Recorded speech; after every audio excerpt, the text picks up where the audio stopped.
Nonviolent Communication, A Language of Life, by Marshall Rosenberg, outlines methods for resolving conflicts by creating empathy between people. This video will go over the key points in just a few minutes. Nonviolent communication involves 4 key components: observation, feeling, need, and request. By understanding and practicing these components, we can express ourselves more clearly and compassionately, while also hearing others more deeply. The first component is observation, which involves describing a specific behavior or action that we have observed without evaluating or judging it. This helps us to keep the communication focused on concrete facts rather than assumptions or interpretations. For example, instead of saying "you're always late," we could say "you arrived 30 minutes after our scheduled meeting time." The second component is feeling, which involves expressing our own feelings in response to an observation we have made. This allows us to communicate our emotional response to a situation without blaming or criticizing others. It's important to use feeling words that accurately describe our emotions, such as frustrated, disappointed, or grateful. For example, we could say, "I felt frustrated when you arrived 30 minutes after our scheduled time." The third component is need. All human behavior is motivated by a need or desire. By identifying our own needs and communicating them clearly, we can avoid conflict and work towards solutions that meet everyone's needs.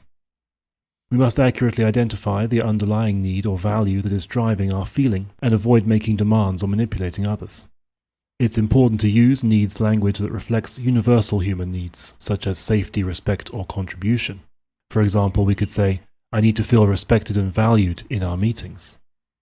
The fourth component is request, which involves making a specific request or action or change that would meet our needs. This allows us to communicate our needs in a positive and constructive way without using threats or coercion.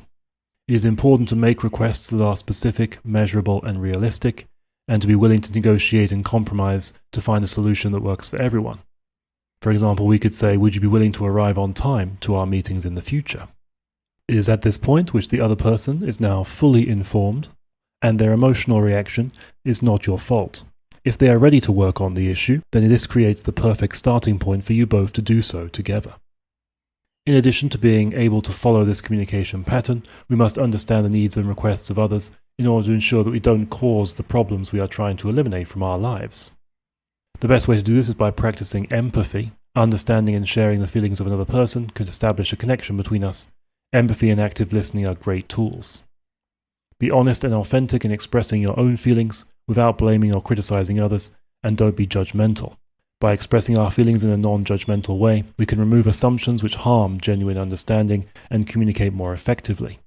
By practicing empathy, expressing our feelings and needs, and seeking common ground, we can find solutions that are mutually beneficial and build stronger relationships with others. MA